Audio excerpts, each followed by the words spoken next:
views and opinions expressed in the following program are those of the hosts and guests, and not necessarily those of the staff and management of WWDB TV.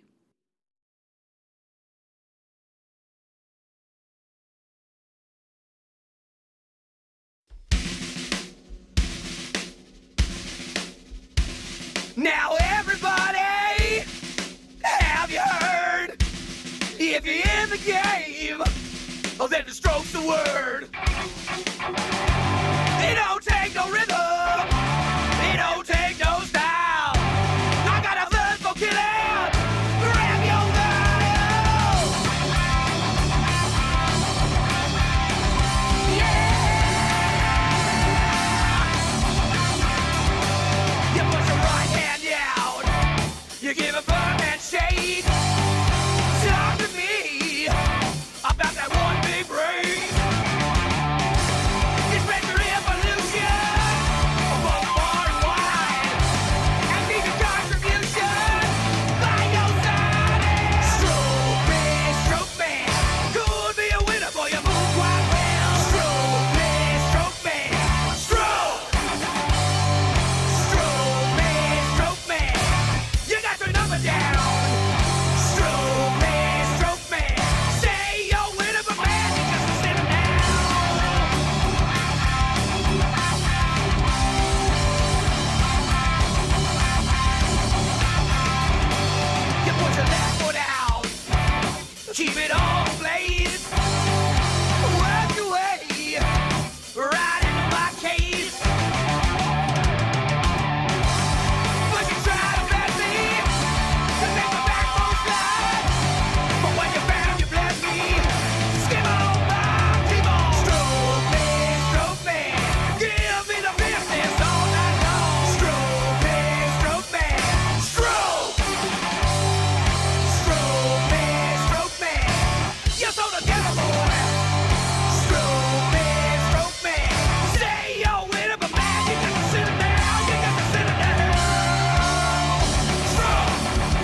folks. Welcome to Heavy Galaxy Happy Hour. Before I talk about this gentleman over here, that was House of Broken Promises doing the epic song Stroke, which, oddly enough, when I was a child, I thought that was about the rowing team. I swear to you, on a mini, whatever Bibles, crayons, whatever you want to put in front of me, I'd swear to it. But yeah, I find out later it's about something else. But Arthur and them really put a little stamp on that, huh? Oh, yeah. A little different. Oh, yeah. Jason was cranking to it. So this is Jason Walker right here. He is a long life Las Vegas resident, like forever. Born and raised. And you never moved anywhere else. I lived in a place once, and that's about Yeah, it. And that was when you went to space or something, or maybe. But I Okay. felt like I was out of my element for a minute there. right, Yeah. anal probing or something that must happen. Oh, I felt like it. You ain't from around here, are you? Oh yeah, okay, that part.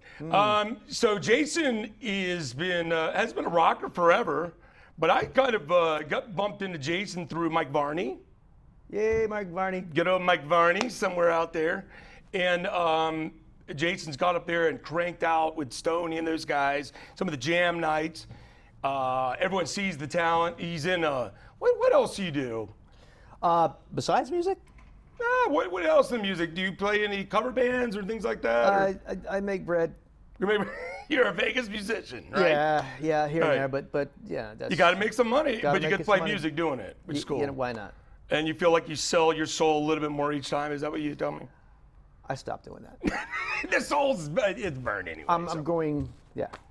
So okay, you do that some, but you got something you're trying to take on here. So we're going to talk about what you're doing because it's exciting to see you live. I've seen you twice now do your full set, and there's more to go. So we'll get into that maybe a little bit later. But let me ask you. So your first instrument was what? Guitar. Yeah. Well, you know what? Actually, my first instrument is probably coffee cans and welding rods. Okay. Yeah. And sit there, grab up the creamer, grab the U-band, grab all the things, take the can opener to it, make a snare, welding rods. Well, okay. I was You're like welding things together at what age? No, I was using 3 years welding. old? I was using welding rods as drumsticks. Okay. How old were you doing that? Probably 2, 3. Oh, that's cool. But I got a guitar when I was like 4, No, wow. and then I got a real guitar a little way after that. Yeah. Older Always brothers, sisters, younger? Only child. Only child, just Yeah. like me. Did not know that. Yeah. Learned something new today. That's right. There'll probably be a few of those things on the way. So what led your parents musical?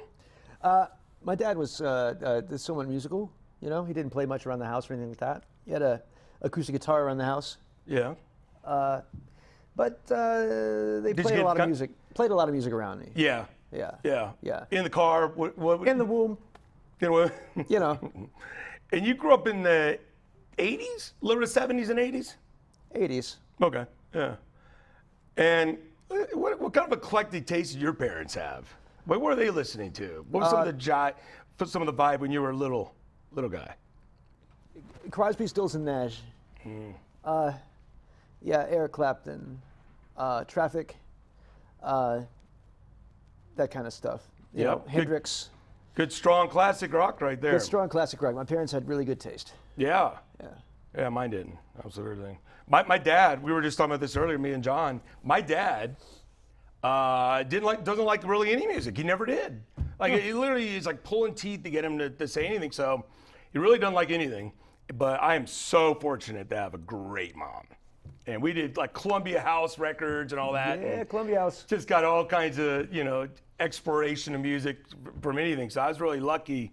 But I had to create it out on my own and get the hell away from Captain and Tennille and the Letterman that she was feeding me. They're quick. Which is not, yeah. You got to run fast to get away from them. Yeah. But I was lucky enough that the radio was playing. She let me commentate the radio early on. So when you went into high school, let's go into like your junior, senior year. What was going on then for you musically? When I was going into high school, like bands like Alice in Chains were like king. Soundgarden, Nirvana had broken open. But when I went to high school, about 93, you know, Okay, that little sweet spot. That sweet spot right there where like music was Yeah. really, really, rock music was Oh, really yeah. still, really like commercially as well, king. Oh, you it was know? at 90 to 95, 96, 97. I mean, that's a very good era because a lot of metal people, they are bitter still that like grunge did so well when that transition went. And I went right with grunge and I was full on in love with what metal was doing until basically the big record labels and everything else got a hold of them and they made them into hair bands. They made them into more style than substance, quite frankly. And the music and the power, right? Because I think you and I have talked offline about this stuff a lot. I mean, the power and the different angle that those bands took was so different. Alice in Chains, you must have loved that because of the Crosby, Stills and Nash harmony vocals. Harmonies. Yeah, I mean, grunge is just kind of another label for rock. Yeah. You know, That was real, true rock. it was true rock. True, heavy, hard rock. Right from here. Yeah, man. Exploring Soundgarden, for me, that's my favorite band during that era. I know it is for you too. We'll touch on that in a little bit too. That I was more into that than I was the Pearl Jam. I found certain songs I like from Pearl that. Jam was unbelievable, the first album. I mean, I bought it ears unheard. I bought it through probably BMG, and then also it was in Rolling Stone magazine. They did a little part, and they referred to Soundgarden, who I already liked, and Alice in Chains. Right. I'm like, do it, and I just went for it. Yeah. I think maybe that's why some of us are explorers. You know, you take those chances like that. I mean, we had Rage coming out. We had you know, some killer riff bands. So you were in high school, and that was just just pushing along, chugging along. It was so cool, you know. And then coming out, also like the Chili Peppers were still having some waves going on. And, you know, it was just a really good time for music. Mother's Milk was a really, really good album. Oh, for man. sure. Oh man. Really. Well, what we're gonna do is we got a couple songs here. We're gonna kick in, and then we'll come back. We got coming up here is I think we got Void Vader. Void Vader along with House of Broken Promises, which was the first video. Both these guys are showing up Thursday night along with War Cloud, Taking Dawn. How's that for a lineup? Every one of those bands go crazy and ballistic on stage. It's insane. The ladies love it, love these shows. These guys are real rock guys. They get out, they talk, they mingle, they have fun, they get drunk. They don't give a shit. So that's what you want in a rock and roll party. So let's get it started with Void Vader.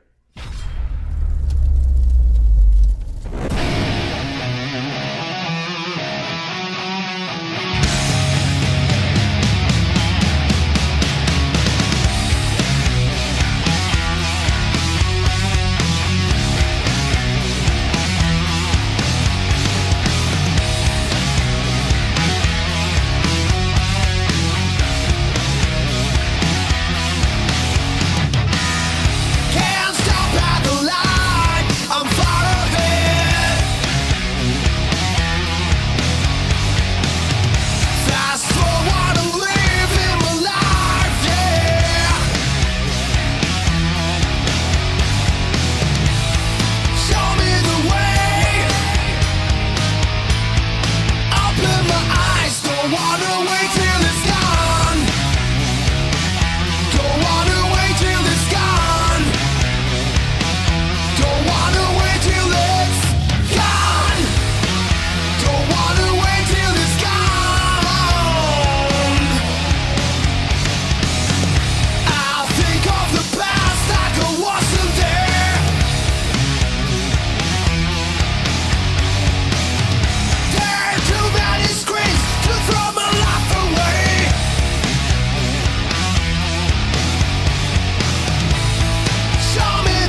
That was War Cloud, and man, they got that old school vibe going. They're down from Oakland. They're just played out South by Southwest, played a whole mess of shows over there in Austin. Austin was blowing up for the whole week with good, hard, and heavy rock stuff. War Cloud was in the middle of that. They're popping back over. They're part of the whole show on Thursday. And then before that was Void Vader, which, if you like the shirt at all, Void Vader might still have a few of the extras. Pretty cool little baseball tee. These guys do merch right. They got cool stuff. So both those bands got a little bit of that old school vintage metal feel.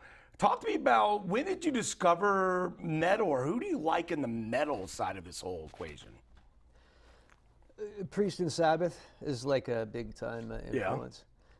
Some of the Motorhead stuff, even back earlier, like the Hawkwind psychedelic stuff.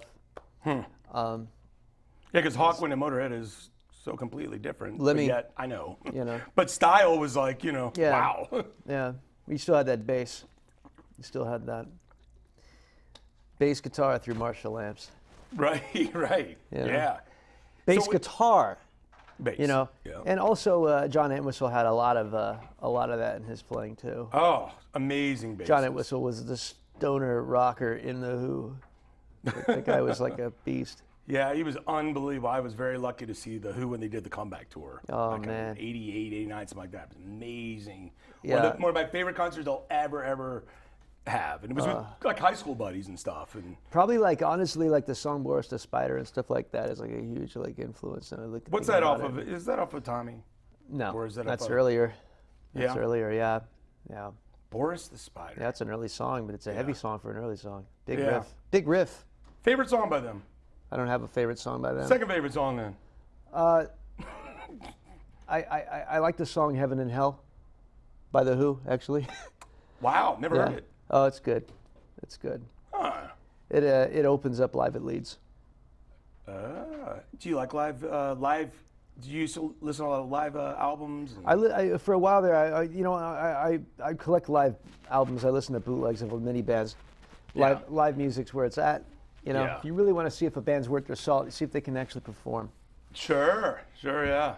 You know, see if they can do it live. Do you remember a time where you were like really disappointed? You saw someone live and they're like, ah, shit.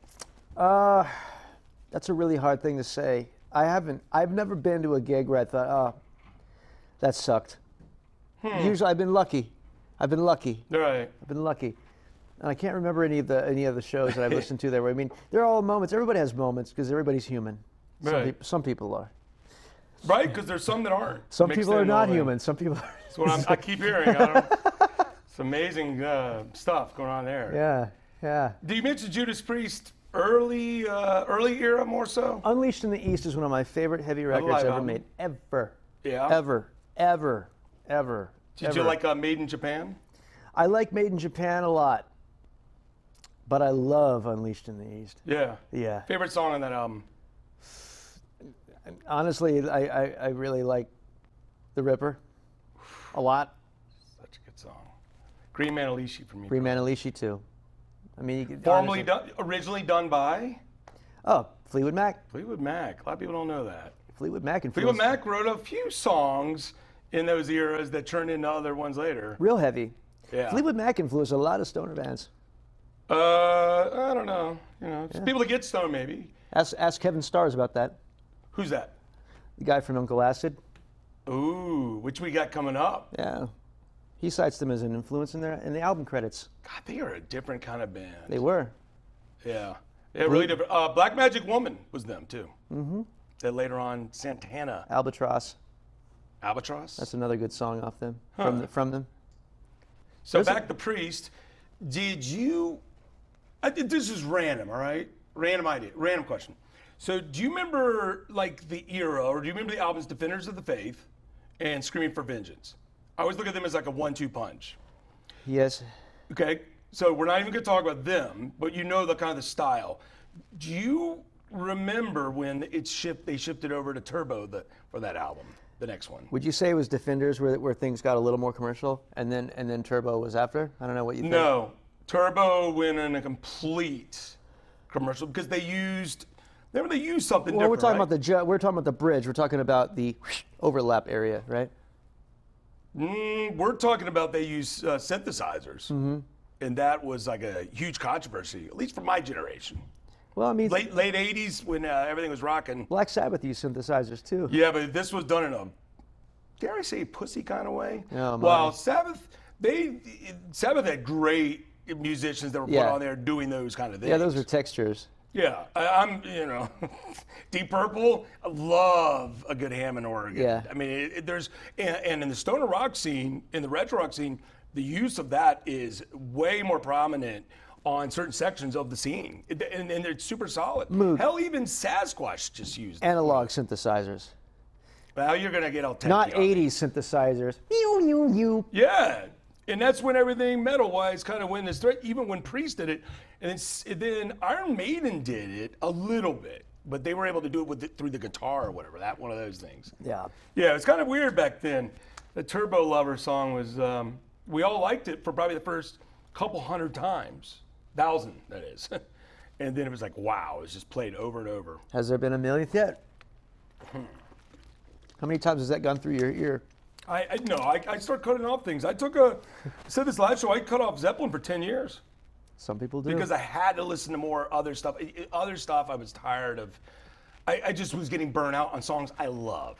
I love Led Zeppelin, as you do. You can't, you have to, yeah, you can't. You can't eat donuts for breakfast, lunch, and dinner. Or you No. can. Or eat a hamburger, someone just quoted. So talk to me a little bit about, what's going on nowadays with you. With me? Yeah. Musically, you talk to us a little bit about your project. I've got a record I'm going in the studio to work on, and I think maybe I'll have at least 5-7 songs ready, possibly by May 16th. Nice. Wow. 2 months away. And wait a minute, and the name of your project is? Gravity Amplifiers. Oh. I thought it was Jason Walker and the... No. Okay, that's a totally different thing. So, elaborate more, will you? That's about all I want to say about that. But it'll be heavy. Oh, a little teaser. It's heavy. It's heavy music. Yeah. And it's maybe autobiographical, some of it. Okay. Ooh, we're gonna get back to that anal probing thing in space. Only for the women. And now, let's go to your Majestic. Yes, the Majestic 12 is a songbook band that I put together with some friends of mine, and we're basically playing off of the radar rock for anybody who's willing to come down and actually want to get off on something that's not top 40 that they haven't heard 1,000 times. So come on down. We got actually one at your show coming up here, May 16th. Planet Desert Rock Weekend, you play the first opening night. He plays opening night. These guys do. It's a great collection of musicians. Tell us about some of these musicians here. We have a guy named Joey Melati, great keyboard player. I have this guy named Michael Masonette on drums. He's a very good drummer. Yeah. Many people know who that is. Many people know who he is. Got a guy named John Stember on bass. He's a fantastic bass player. Can do everything from John Entwistle to who knows, Chris Squire to anyone pretty much. John Paul Jones, disciple. Amazing. Sometimes we have Sean Coey. She will not be on the 16th, but sometimes we have her and she's amazing. Oh, bummer. And, it's a band where basically everyone can play everything, and so I get to play whatever I want. Yeah, and he's got a really good selection. He certainly has kind of mapped out an eclectic group of songs that are really, really good. I put a bunch of it on Facebook, so surely some folks have seen it. Children of the Sea.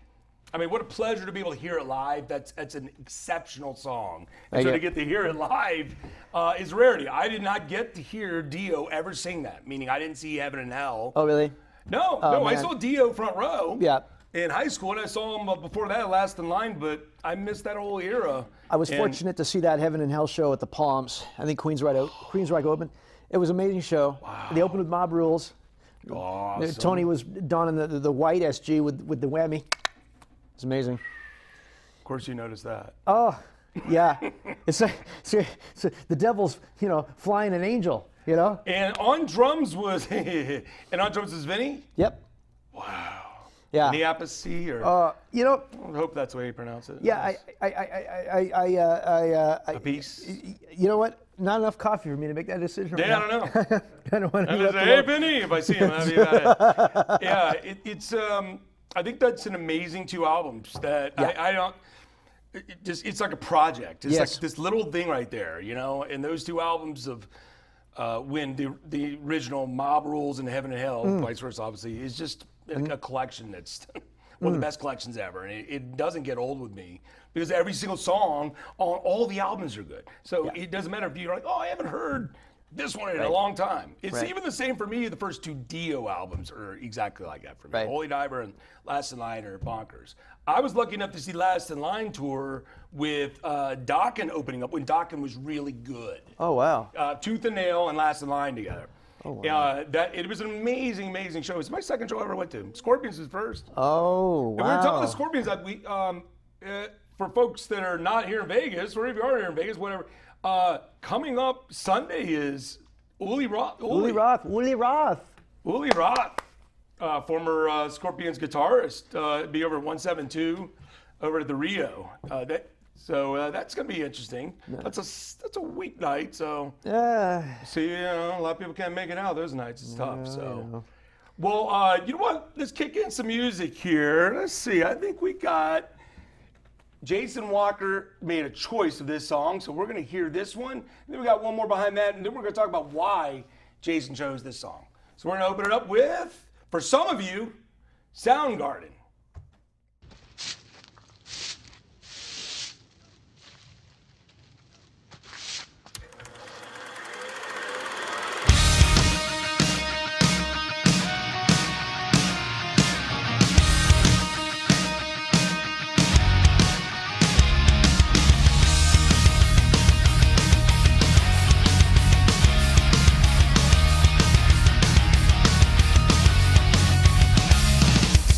Go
Well, that was Uncle Acid, which is an outstanding band out of the UK.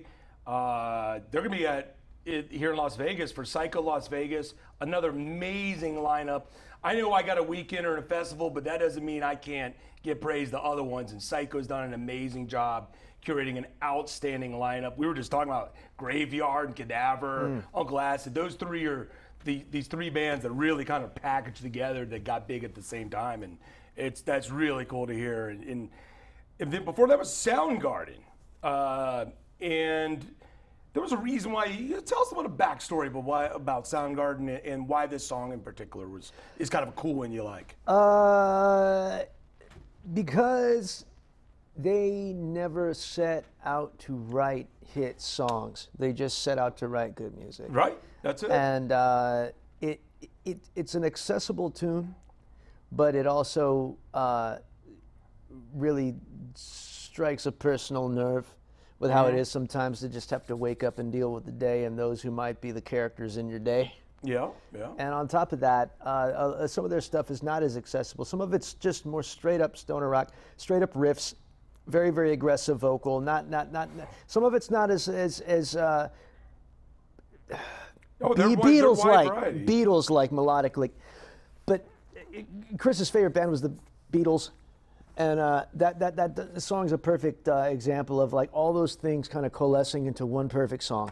And you sure couldn't tell about the Beatles in their early stuff, which was pretty rough, to be honest with you. Yeah. I liked some of it. I liked Flower. I thought it was a great song, but I tried to muscle through the going backwards because I got introduced through Loud and Love. But when I went back to Ultra Mega and the other ones, I mean, I got to be honest, and it was Like the first Nirvana album was really super cool and raw, so I like that. And Alice in Chains is never, they came out with this beautiful piece, the first album. I mean, that album is wow. And I think a lot of people that like stoner rock or heavy rock, the kind of underground genres, are very much. Many of us were influenced or enjoyed and indulged in grunge.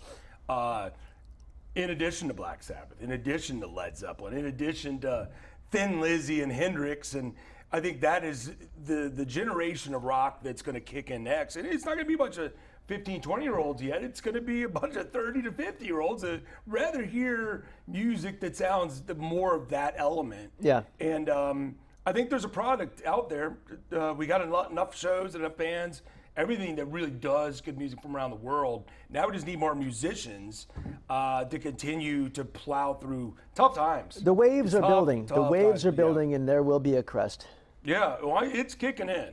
And I said something about Greta Van Fleet last week, and I mean, bottom line is, and they've done whatever they've done, but it's worked, and they got a bunch of backing.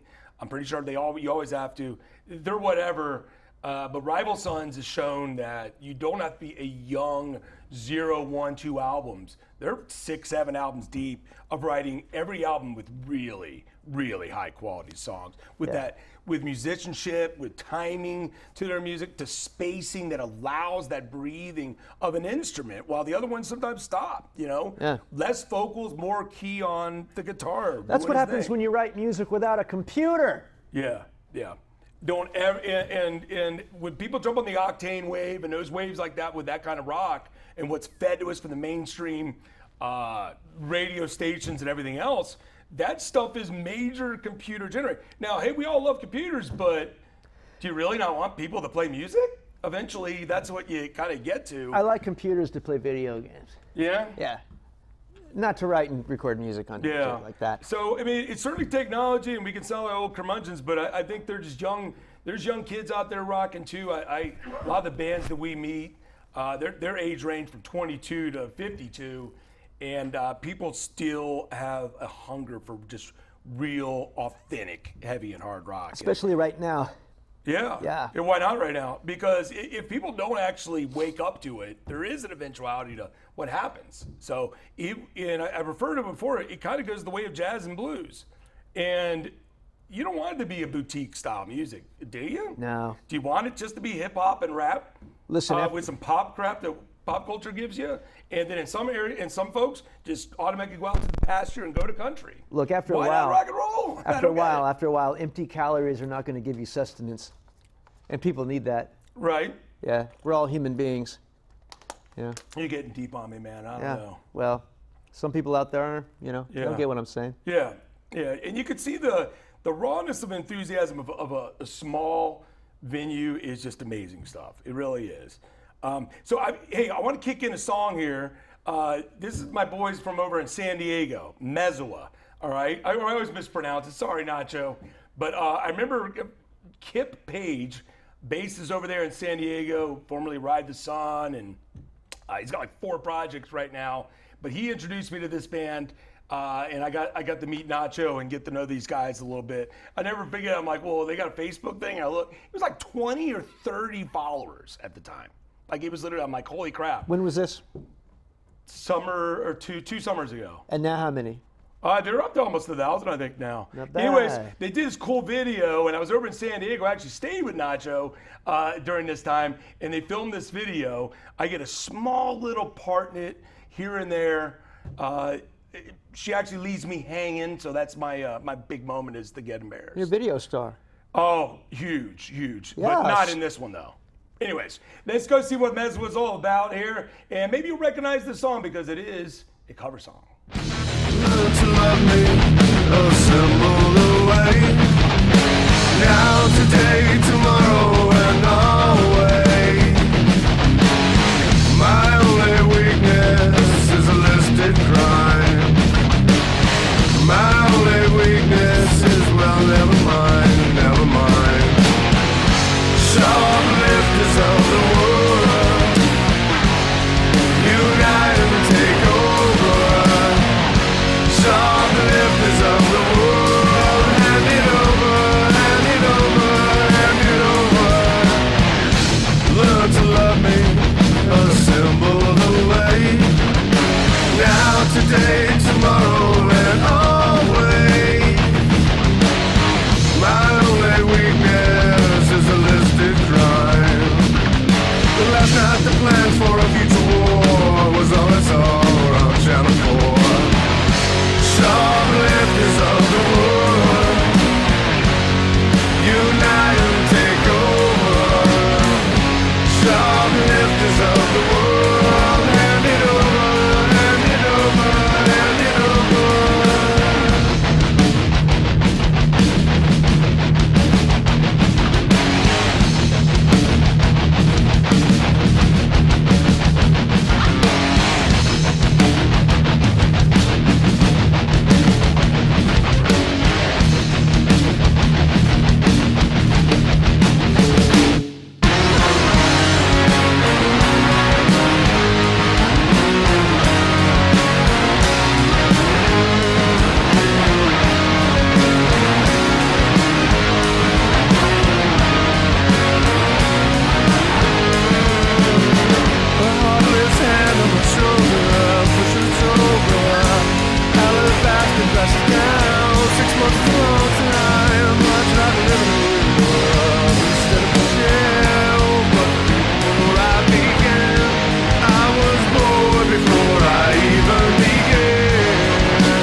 Shoplifters of the World, formerly done by the Smiths, or also written.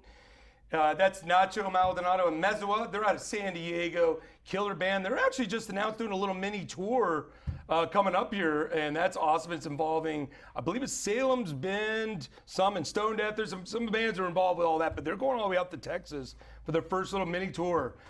We love having them over here to Vegas. They've killed it every time. We were just talking offline, and we're not going to go too deep into it.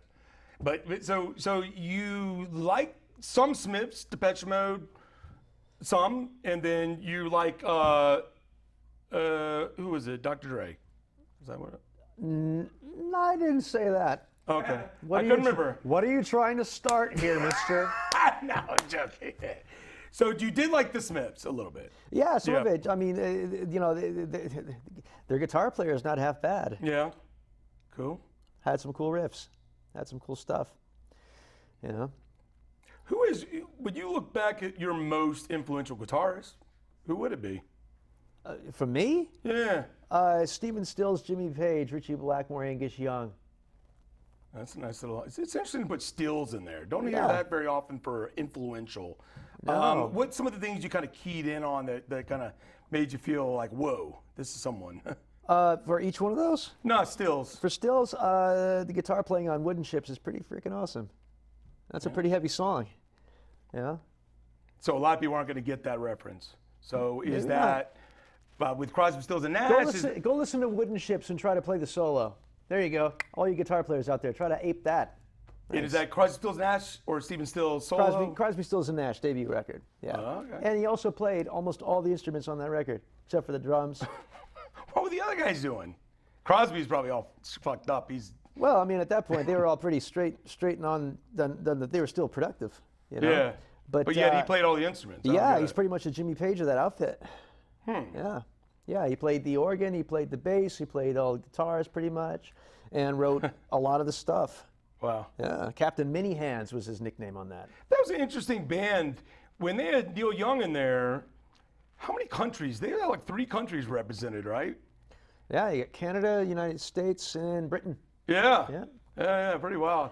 Yeah, man, pretty talented folks. You know, of course, Blackmore was the first person I heard that was playing Snake Charmer solos, scales with distortion. You know. Yeah. Blackmore's someone that's really not brought up as much lately. There was an era of time when I used to hang and talk with musicians or talk with other rock and metal folks. It was like it was literally him and Iommi. Their names came out almost at the same time, but that was back in like probably the 80s and 90s. But now you don't hear as much about Blackmore, who truly, when you go into the Rainbow stuff, Oh, I mean, holy shit. Stargazer. Yeah. Oh yeah. Yeah. Oh. And you know, obviously, Deep Purple has got some amazing stuff. He's been away from there. You know, Rich Blackmore keeps teasing out there that he's gonna do something. But he was stuck in that Renaissance music with his wife. Got him in some Renaissance thing, playing festivals everywhere. I don't know what kind of outfits they're having to wear, but just took away this X amount of years where he's kind of off the map even. So it's interesting to see if he does bother to try to come back. He is getting up there, so that can be tough. He was happy. He's happy. Yeah, whatever makes him happy. As long as he doesn't regret things later. But Tony Iommi, there's all kinds of chatter. He's not really done either. No, he's not. He's So, working on stuff. He's such a stud, making it through with all the cancer issues and everything else. And obviously, he's got some personal demons. Love you, Tony. Honey. But Tony's so impactful for sure. And Hendrix obviously had that wild style that brought psych and blues together. You know, we got a band, Radio Moscow, that comes in, it's playing the night you're playing. Playing a Desert Rock Weekend at Vamped, and they totally have that vibe. Yeah. That 70s just jam out vibe. And that's what, you know, it's kind of cool. Like, you and me have talked, and it definitely a lot of 70s and 90s real rock, you know, that just brings it in. It's not done by computers. It's not over-wussified. And that's where a lot of people I see part of the revolution of music goes in that direction. Yeah. Rain Wolf, which I brought up a few times, you know, they have a new album out. You know, I haven't heard it yet, but it's supposed to be unbelievable live. I mean, constantly talked about live. Has a YouTube crowd that's a million view kind of videos this guy has. And that's the kind of juice. We'll just see what happens from here. Does he have the songs to make the album a good seller, or is he just a live act? So we'll have to see. You know, it's tricky, right? It's nice to have both. Yeah, and there are bands out there that are able to do both, and we just gotta hope they keep coming and coming along the way. Who are you listening to newish that you're kind of feeling? Newish. I listen to Uncle Acid all the time. Right, that's newish. I do. It's Yep. newish. You know. Do you ever use like Pandora or something like that, and then they give you other bands that are similar? Or? Yes, or if I have the YouTube up and it says boom boom autoplay, and next thing you know I'm in psych land. Right. And sometimes I don't even, you know, I have to go back and see what the playlist was. Yeah, you know? yeah. Yeah. It's such a big world as far as music. How much is out there? Many times people are like, it's like a fire, trying to drink out of a fire hydrant. Yes. You know? And so people are nervous about checking out, how to even check out and know where to go. And so that's one of the things we hope to kind of do along the way, Vegas Rock Revolution, is we're filtering out and in contact with so many different folks that curate so much stuff. And again, it's one man's opinion utilized with a whole lot of other people's choices and taste. And so, there's a lot of good stuff out there. And if people aren't, if you're not going to listen to me again, listen to someone down the line that you can figure out that you feel like, represents the kind of music you like. And there's a lot of it out there that you can hear that's way better than what these very rich companies are filtering it to you. It's psychological. All they're doing is just playing the same thing over and over and done it with the money that's backing all the decisions. And so everyone can say, they're the almighty filter. Yeah. It's crazy. Yeah. Filter it through the shareholders. Yeah. That's right. the way you make good music. Because a record company is only there for one reason. It's not to put good music. It's to sell music, sell albums, sell something that they can monetize. It's not, you go and not sell a good album, you're out, depending on the contract. The fact that people are showing up to these live venues to see this type of music means something. Yeah. I was blown away at the Watchers show we did a couple weeks ago at Vamped, and we just had an amazing crowd. It was a Thursday night. It was 4 bands, $5. It's what we're doing this Thursday. And it was this amazing vibe. We tried to make it as a party atmosphere. Have fun at the same time, but get down and explore and enjoy some music. And so it's just one of those things. It's not for everyone to make to make a cognizant choice, to break out of a a habit, But I was one of those radio guys. That's all other than a little bit of taste here and there from my friends, I wasn't digging in. I didn't have Amazon Music or iTunes and all that. And when I did have it initially, I obviously didn't touch it much, we'll say. So it's just one of those things. But man, when you find out an Uncle Acid or something like that, it's wild. It is.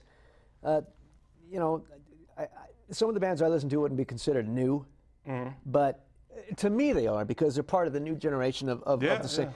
But I for me as an artist, I listen to like the things that influence me. Yep. And I'm not stuck in a certain time of anything. I listen to the timeless music. So like, I listen to some music, when was this recorded? Well, that was recorded in 1968. Really? It sounds like it was recorded yesterday, this other band. So, absolutely. There's a new discovery of older stuff. Yeah. And I think that's what this younger generation is going to figure out with Led Zeppelin. Yeah. When they finally dig in, they're going to be blown away by 1 and 2. These new guys. Well, Jason, I want to tell you, thank you so much for hanging out today. Thank I know you. we got a song. We're going to finish this thing up with Riff Lord. These boys out of the Dakotas. Actually, I shouldn't say boys. There's a nice looking girl on this band too, but these guys are really good rock metal combo. So we'll finish with that. And thanks for listening and calling. Thanks for listening and checking us out. Bye.